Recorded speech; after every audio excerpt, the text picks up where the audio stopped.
Before I start this video, I just want to say that I started it a few months ago and haven't really worked on it until later on. So I might sound a little different. Like, my voice hasn't really changed, so I don't even know why I'm doing this. I pretty much agree with everything I say, but like anything I disagree with, I'll probably like address later on, like nearing the end of the video. Yeah, so if I happen to have changed my mind about any of the stances I make, yeah, I'll just address it and I'll let you know which timestamp or whatever. Maybe I won't do that. I'm too lazy. All right, now. They show you crazy.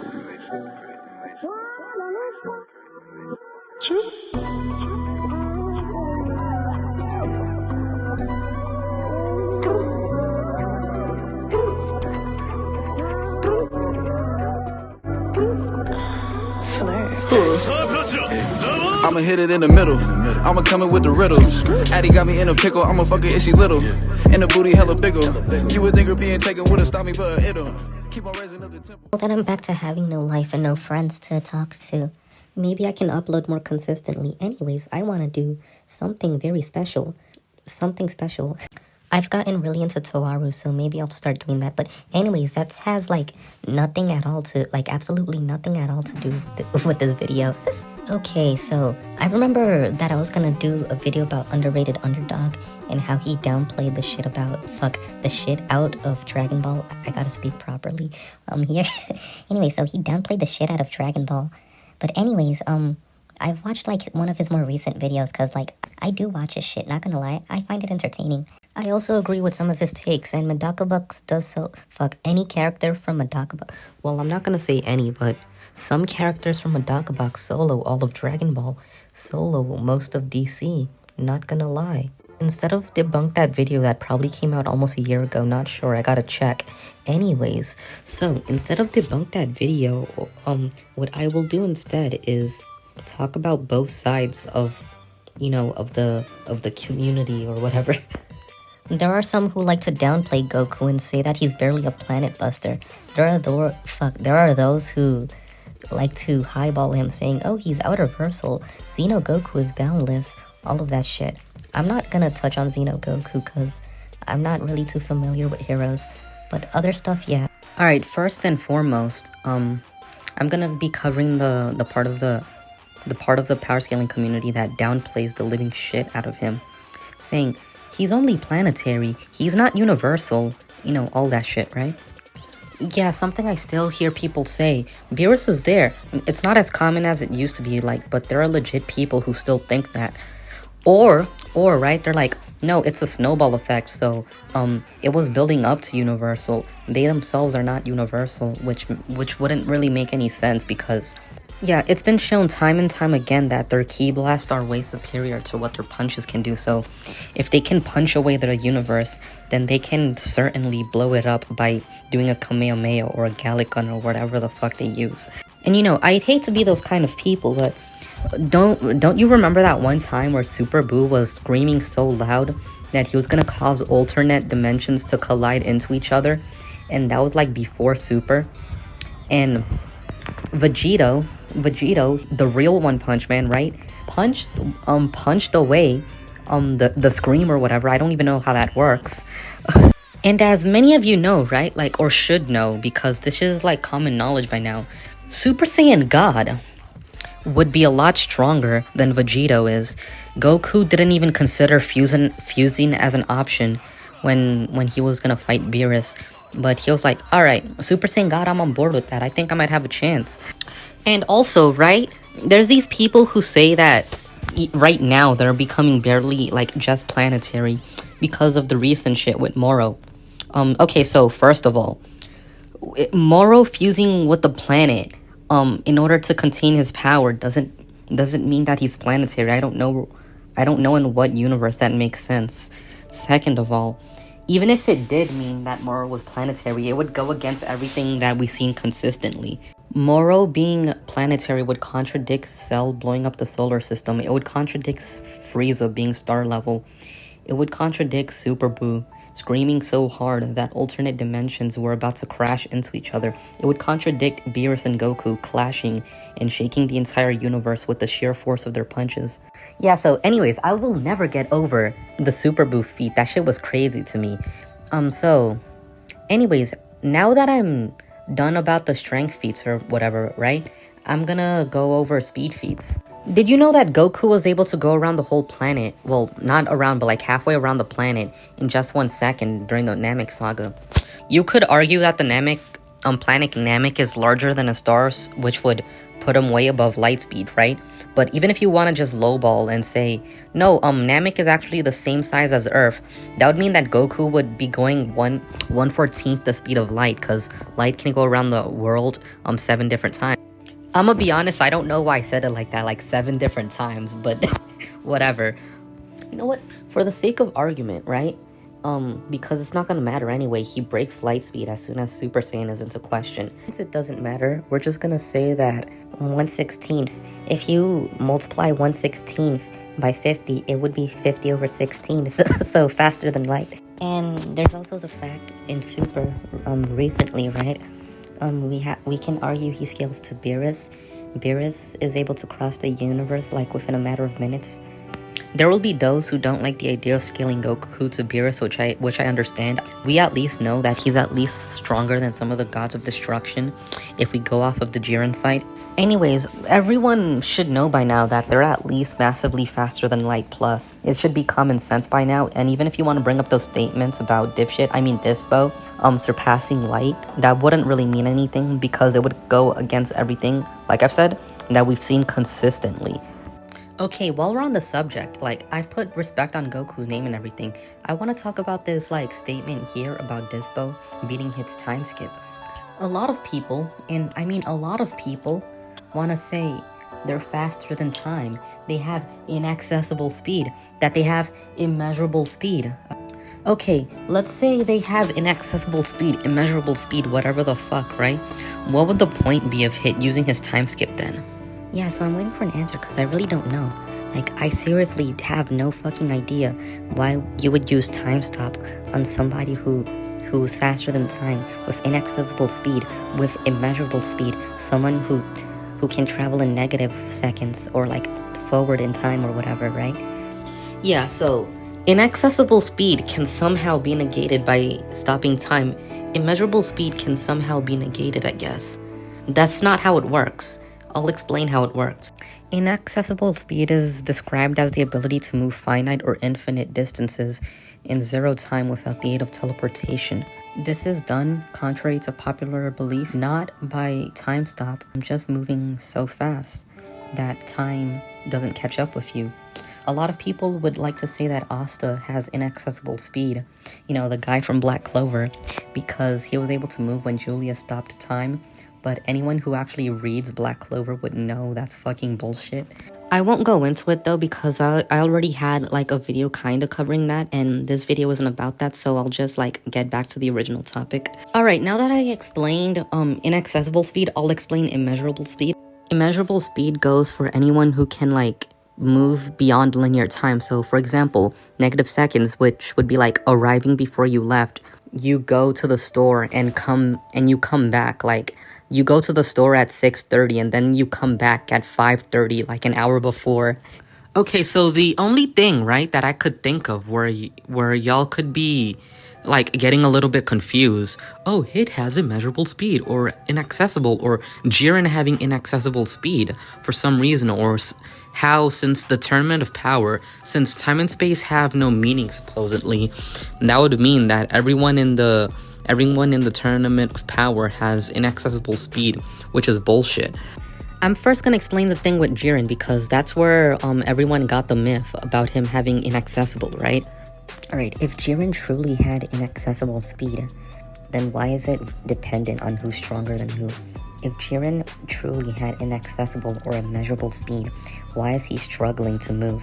If someone can prove me wrong, then I'm all for it. I doubt it. You know, make sure your reasoning is good though. Don't say just about anything to get my attention.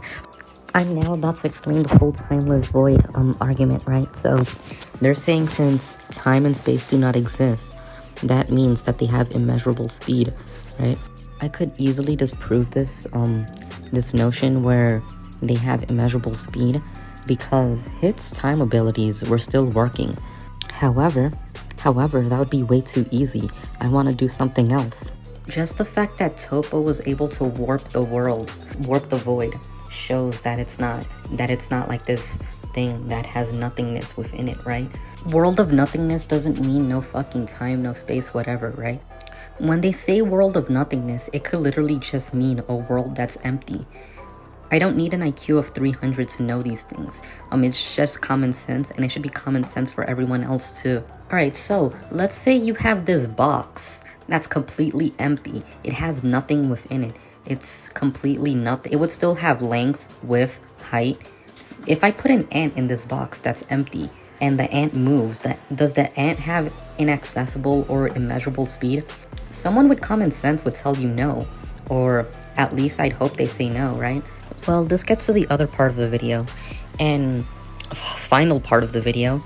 Realistically, this shouldn't take up that much time, but I'm gonna be like going into detail in order to explain to these people why he's not outerversal, and no one in their right mind should ever think that Goku or any Dragon Ball character, unless you count the games, you know, that's not my territory, but as far as anime and manga goes, he's not outerversal.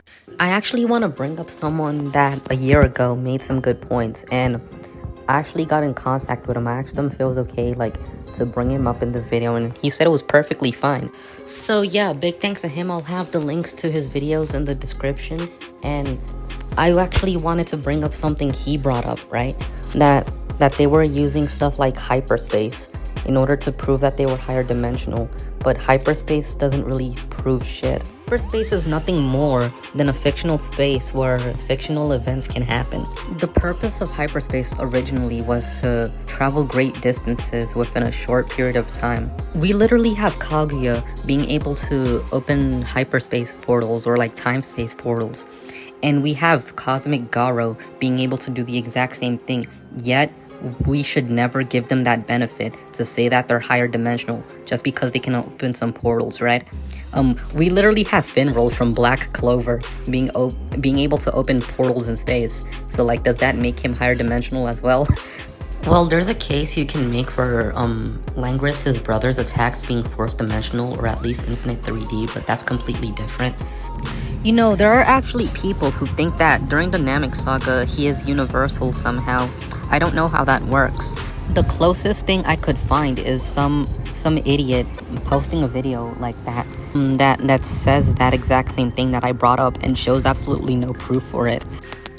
Yeah, so I've went over this, well, not in any videos, but like in conversations where I was basically like, being a threat to the universe doesn't mean that you're universal. It could literally just mean that you are feared throughout the universe, or no one in the universe can stand up to you. Let's say I was ripped like Asta, and I was as strong as Yujiro Hanma. The correct way to describe that such a person would be like, he's a threat to the entire world. He's a menace to society, all that shit. Being a threat to the world doesn't make you fucking planetary, right? So when they say you're a threat to the world, that just means you're feared throughout the world, like I've said earlier probably. So being a threat to the universe doesn't necessarily have to mean that you're universal. It just means that people throughout the universe, or like your reputation in the universe, is something that they fear, something that, you know, like that they feel threatened by. Whenever people on YouTube, well, I've only seen 2 instances, you know, of people on YouTube or on YouTube Shorts trying to say that they were universal, Frieza or Goku during Namek.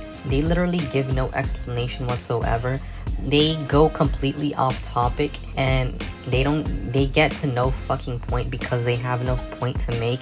Okay, I exaggerate. They do make points. It's just that none of those points are worth listening to because they're very bad points. They use like scenes like this in the anime to prove that they're universal because the universe will get wrecked, but literally in the manga, the wording is completely different. I think I shouldn't have to explain why picking certain parts of a thing, or like nitpicking like what works in your favor, is wrong to do, right? I don't think I have to describe the ridiculousnesses of choosing the high end even though there's low end, right? And ignoring all the consistency. I don't think I have to explain why that's some like deep throating level shit.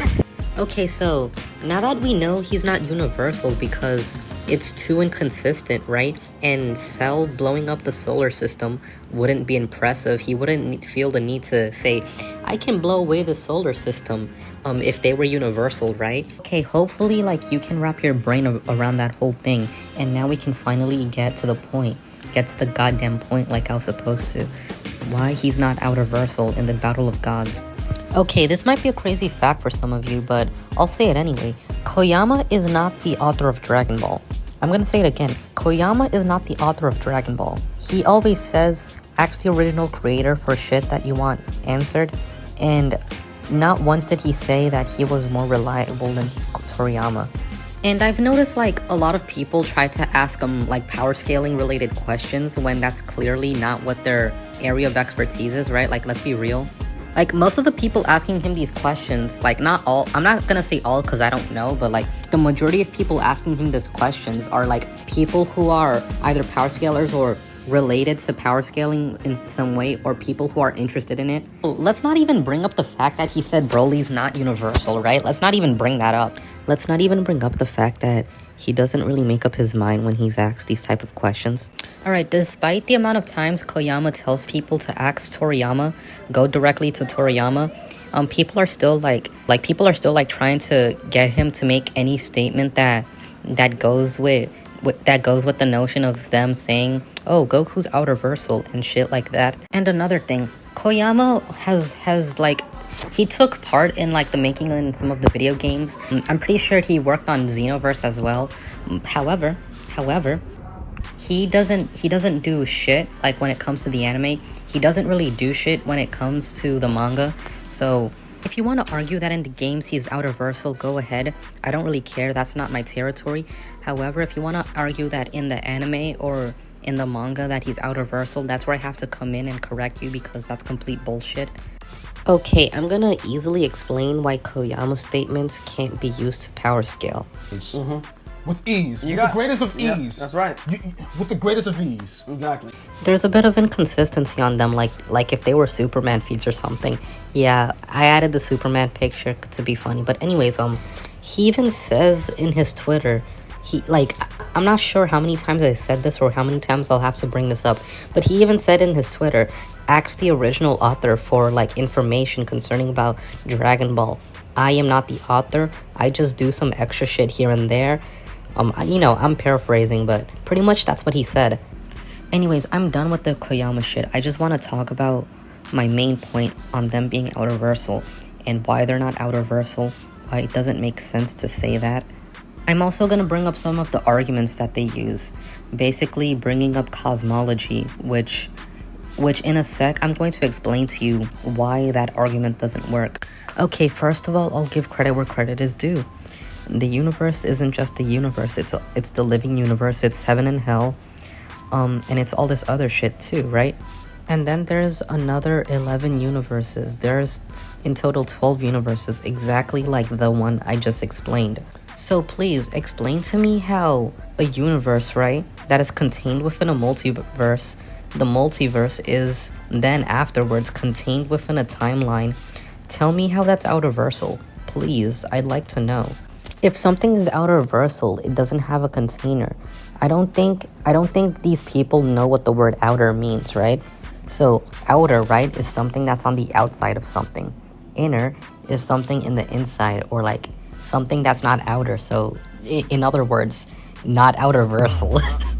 And another thing, right, they want to bring up the fact that the games and the anime are connected, which, whatever, fine, they're not. But like, if we're gonna go by that exact same logic, right, if the games and the anime truly are connected, that would be even more evidence as to why the universes aren't outerversal, because not only are the universes contained in a multiverse, which are contained in a timeline, but those infinite number of timelines are also contained in this thing called a Xenoverse.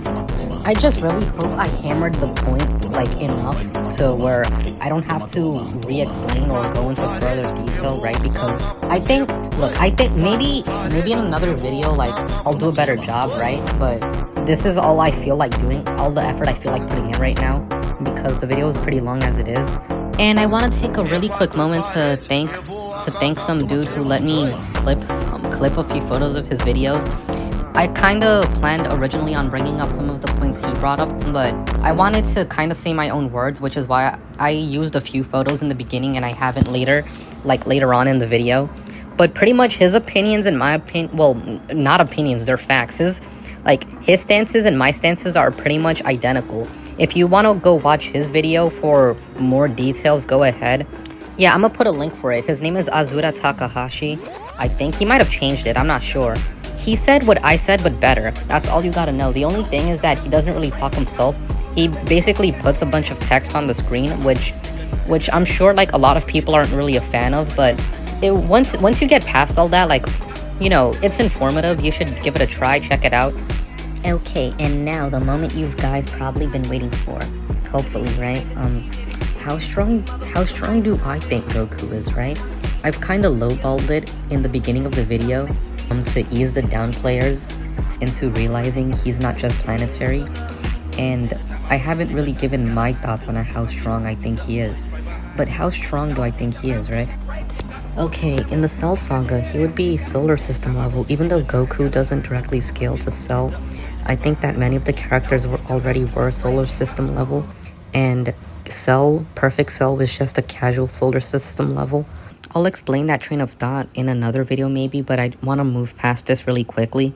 He surpasses Lightspeed after Namek. That should be common sense, and anyone who wants to refute that, you know, talk it over with me. I think that he's much faster than Light in base form due to the fact that the planet itself has 3 stars orbiting around it.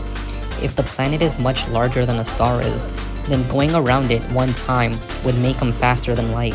Nearing the end of the boot arc, at Super Saiyan 3 he's easily multi-galaxy because Super Buu, he was about to destroy the universe within the Kaioshin's lifetime.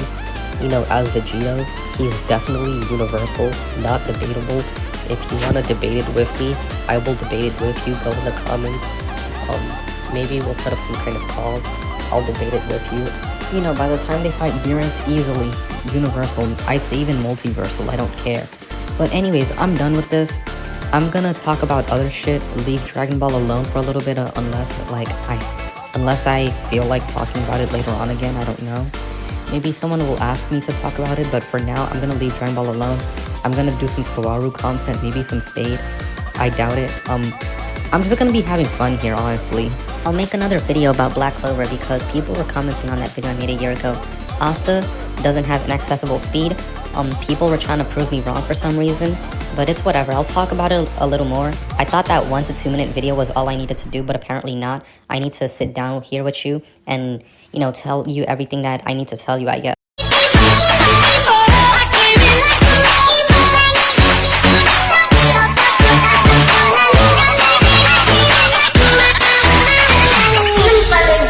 Suka